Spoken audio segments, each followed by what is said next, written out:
Anda pasti kenal Arthur Conan Doyle ya, yang bikin Sherlock Holmes itu, detektif super logis, tapi anehnya Doyle sendiri tuh percaya banget sama spiritualisme. Malah dia sempat ketipu loh sama foto peri palsu bikinan remaja. Ironis banget kan? Iya, itu dia paradoksnya. Gimana ya orang sepinter dia kok bisa percaya hal yang buat sahabatnya sendiri, si pesulap Harry Houdini itu jelas-jelas nggak masuk akal. Nah, di pembahasan kita kali ini, kita mau coba gali lebih dalam fenomena ini. Kita bakal fokus ke materi Anda, khususnya bab 2 soal argumen yang terjerat. Kita coba yuk pahami, kenapa sih kecerdasan tinggi itu nggak otomatis bikin orang jadi rasional? Betul. Ini langsung nyambung ke konsep yang para peneliti sebut sebagai disrasionalia. Jadi ada semacam kesenjangan gitu antara kecerdasan terukur, kayak IQ lah, sama kemampuan berpikir rasional. Kemampuan buat ambil keputusan yang benar, terus menghindari bias kognitif gitu. Oh, jadi pinter di tes IQ belum tentu pinter ambil keputusan sehari-hari ya? Persis. Risetnya Keith Stanovich misalnya, itu nunjukin korelasinya jauh dari sempurna. Anda bisa aja jago banget mikir abstrak, tapi jelek banget di tes-tes rasionalitas praktis. Menarik. Balik ke Conan Doyle tadi. Ada cerita soal sesi pemanggilan arwah buat Houdini, kan? Ah, ya, yang itu. Istrinya Doyle kan nulis pesan otomatis tuh katanya dari ibunya Houdini.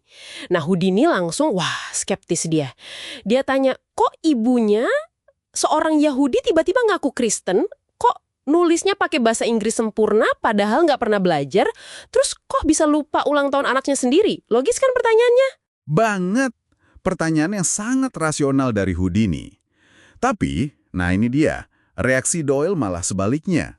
Dia terpukau gitu aja.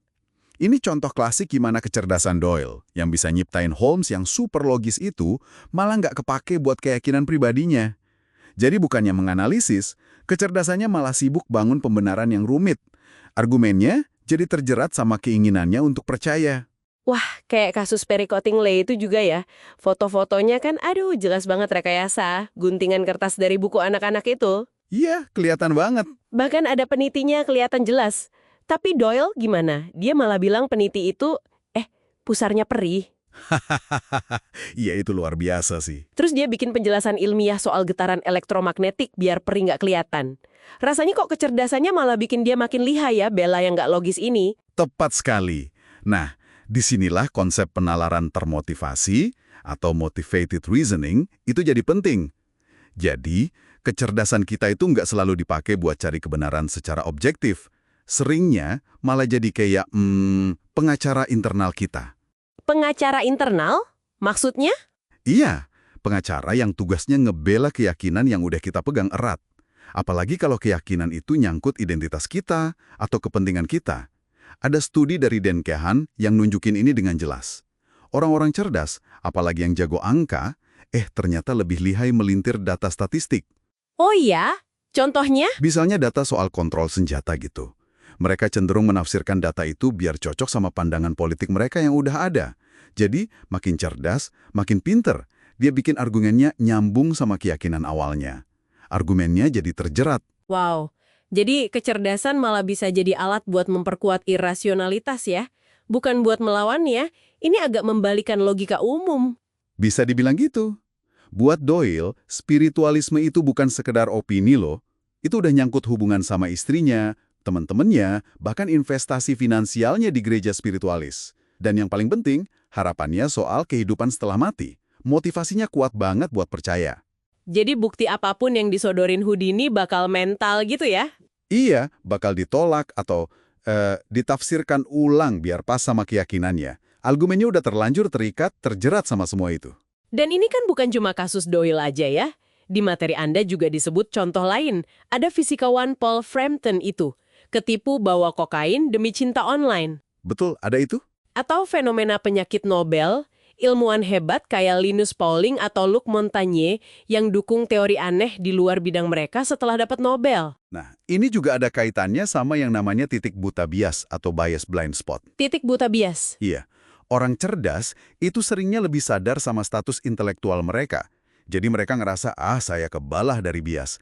Tapi ironisnya, riset Stanovich tadi malah nemuin, mereka justru punya titik buta bias yang sedikit lebih besar. Loh kok bisa? Karena mereka asumsi bakal unggul di semua tugas kognitif. Termasuk yaitu tadi, deteksi bias di diri sendiri.